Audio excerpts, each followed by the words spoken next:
अब हमें ये सत्यापित करना है, एडजॉइंट हमने निकाल लिया, A into adjoint of A equal to adjoint of A into A equal determinant of A निकालना है। तो डिटर्मिनेंट इस आव्यूह के संगत जो सारणिक होगी वो डिटर्मिनेंट ऑफ ए यहीं पे ज्ञात कर लेते हैं। डिटर्मिनेंट ऑफ ए बराबर हो जाएगा 1 -1 2 3 0 -2 1 0 3। अगर मैं इसका प्रसार कर देता हूँ पहली पंक्ति के सापेक्ष, हो जाएगा 1 इंटू पहली पंक्ति के सापेक्ष का प्रसार करते हैं 0 - 0 0 हो जाएगा, माइनस माइनस प्लस 1 हो जाएगा, यानी 9 + 2 11 और +2 इंटू ये स्तंभ, ये यानी ये भी 0 हो जाए, 0 - 0 0 हो गया, यानी कुल मिला के आया 0 और 0 ये आया 11। डिटर्मिनेंट ए का मान है 11। तो अब ज्ञात करते हैं कि एडजॉइंट ऑफ ए इंटू ए, इन दो आव्यूहों का गुणनफल निकालते हैं। कितना आता है 0 3 2 -11 1 8 0 -1 3 इंटू डिटर्मिनेंट सारणिक आव्यूह ए, एडजॉइंट ए इंटू सारणिक एडजॉइंट ए इंटू ए, आव्यूह सखंडज आव्यूह ए का आव्यूह ए से गुणनफल चाहिए। आव्यूह ए है 1 -1 2 3 0 -2 1 0 3, ये बराबर हुआ। अब इनको गुणा करें, इन दोनों आव्यूहों का गुणनफल 0 + 3 3 जा 9 +2, दूसरा हो जाएगा 0 + 0 + 0, तीसरा हो जाओ 0 -6 + 6, और दूसरी पंक्ति के हो जाओ, दूसरी पंक्ति से पहला स्तंभ गुणा किया -11 + 3 + 8, दूसरा हो गया -11 +11 हो जाएगा, माइनस माइनस +11 0 + 0 + 0, और तीसरा हो जाएगा -11 × 2 -22 ऋण 2 धन 24, तीसरी पंक्ति के हो जाएंगे 0 × 1 0 -3 + 3, और दूसरी पंक्ति और दूसरा हो जाएगा तीसरी पंक्ति के 0 + 0 + 0, यानी 0 × -1 -1 × 0 3 × 0 0 हो गया, और तीसरा हो जाना चाहिए 0 × 2 0 -1 × 2 +2 और 3 3 जा 9 + 9। तो ये आया योगफल हमारे पास आया, इनका गुणनफल आव्यूह आया 11 0 0 0, 8 ने 11 ऋण 11 0 11 24 ऋण 24 0 3 ऋण 3 0 0 9 2 11। तो हम देख रहे हैं 11 गुणा इस आव्यूह में 11 जो है प्रत्येक अवयव 11 से गुणा है, 11 गुणा 1 0 0 0 1 0 0 0 1, ये क्या डिटर्मिनेंट ए था।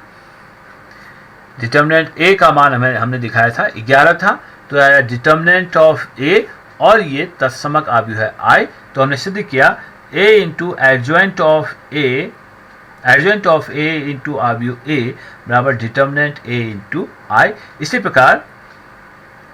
इसी प्रकार आप दिखाएंगे कि A into adjoint of A equal determinant of A into I के बराबर होता है। ये पिछले सालों में एक बार सत्यापित करने को इस प्रकार का सवाल आया हुआ है। तो अब इसमें इसी तरह के सवाल हैं। एक सवाल इसमें और बनता है,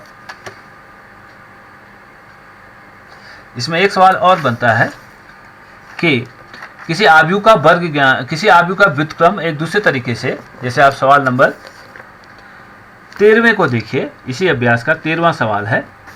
एक वर्ग आव्यूह दिया है a इक्वल टू 3 1 -1 2, तो दर्शाइए कि a² - 5a plus 7i equal to 0, इसकी सहायता से वो कहता है ए इनवर्स ज्ञात कीजिए। पहले तो इस समीकरण को आप दर्शाइए, फिर इसके बाद दिखाइए कि ए इनवर्स का मान ज्ञात करिए। ये तो हम पहले कर चुके हैं कि इस तरह के समीकरण को संतुष्ट हम कर चुके हैं। तो ए आव्यूह हमें पता है, तो पहले हम ए स्क्वायर ज्ञात कर लेते हैं। ए स्क्वायर इक्वल हो जाएगा 3 1 -1 2, इस आव्यूह को इसी आव्यूह से गुणा करना है। 3 1 -1 2 ये हो जाएगा। इन दोनों को जब हम गुणा करते हैं तो ये बराबर हो जाएगा 3 3 जा 9, पहली पंक्ति से पहला स्तंभ गुणा होगा, -1, 3 जा 9 -1, दूसरा हो जाएगा 3 1 जा 3 प्लस 2, दूसरी पंक्ति के हो जाएंगे पहली पंक्ति से, ये पहले दूसरे स्तंभ से पहली पंक्ति को गुणा करेंगे, -3 -2, अगला हो जाएगा -1 प्लस 4, आपने इनको गुणा कर दिया तो ए स्क्वायर इक्वल टू आव्यूह हमारे पास आया 9 -1 8, 3 + 2 5, -5 और 3, ये हमारे पास ए स्क्वायर आया।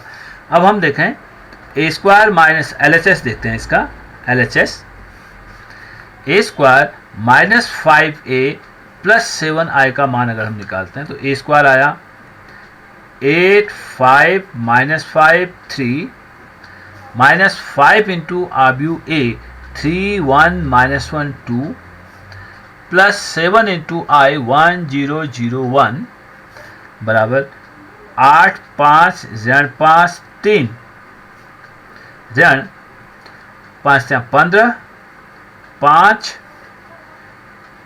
और ऋण 5 10 धन 7 से इस आव्यूह को गुणा करें 7 0 0 7।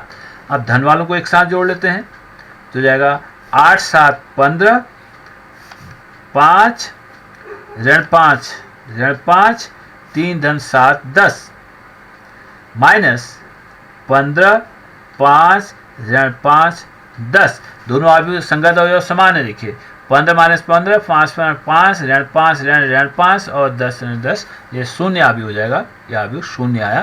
तो यही RHS था। अब इसकी मदद से हमें सिद्ध करना है, इस आव्यूह का इन्वर्स ज्ञात करना है। समीकरण ये दिया है कि A square -5a plus 7i equal to 0। अब दोनों ओर अगर हम ए इन्वर्स से गुणा करते हैं तो ए इन्वर्स गुणा इस आव्यूह ए स्क्वायर को लिख सकते हैं a into A, -5 into A inverse into A plus 7 into A inverse into I equal to 0। और 0 आव्यूह को आपने अगर ए इन्वर्स से गुणा करा और 0 ही होगा। हमने क्या किया, पूरे समीकरण को ए इन्वर्स से गुणा कर दिया है। तो अब ए इन्वर्स इंटू ए ये आई हो जाएगा, आई इंटू ए -5 इंटू, और यहाँ भी ए इन्वर्स इंटू ए ये भी आई हो गया, plus 7 into A inverse into I. A inverse तत्समक आव्यूह को किसी भी आव्यूह से गुणा करने पर वो आव्यूह ऐसा रहता है, उसमें कोई परिवर्तन नहीं रहता है, यही तत्समक की परिभाषा है। तो आई इंटू ए हो गया -5i plus 7 into A inverse is equal to 0 आव्यूह। इनको दाईं ओर ले जाते हैं, 7 इंटू ए इनवर्स इक्वल हो जाएगा 5i minus A. 7 into A inverse equal to हुआ 5 इंटू आई। अब इन आव्यूहों के मान रख देते हैं 5 इंटू, अब आई जो है तत्समक आव्यूह उसी कोटि का तत्समक आव्यूह होगा जिस कोटि का ये वर्ग आव्यूह ए है, यानी द्वितीय कोटि का 1 0 0 1 ये आव्यूह हो जाएगा, माइनस आव्यूह ए हमारे पास है 3 1 माइनस 1 2, इसको गुणा कर देते हैं 5 0 0 5 माइनस 3 1 माइनस 1 2। तो ये 7a inverse is equal to आया, यहीं पर लिख देता हूं, 7 into A inverse is equal to मेरे पास आया 5 minus 3 2, 0 minus 1 minus 1, 0 minus minus 1 1, 5 minus 2 3। ये तो आया 7a इनवर्स। हमें चाहिए ए इनवर्स, इसलिए ए इनवर्स इज इक्वल हो जाएगा, इसमें 7 से भाग कर देंगे 1/7 गुणा 2 माइनस 1 1 3, ये इनवर्स हुआ। तो इस प्रकार से इनवर्स निकालने की हमारे पास अब 3 मेथड हो गई। एक मेथड तो ये थी प्रारंभिक रूपांतरण से, दूसरी मेथड थी A inverse equal to adjoint A upon determinant A, और तीसरी मेथड ये हो गई अगर आपको कोई समीकरण इस प्रकार से दी गई है उस समीकरण से हम ए इनवर्स कैसे निकालेंगे। तृतीय कोटि का भी हो सकता है।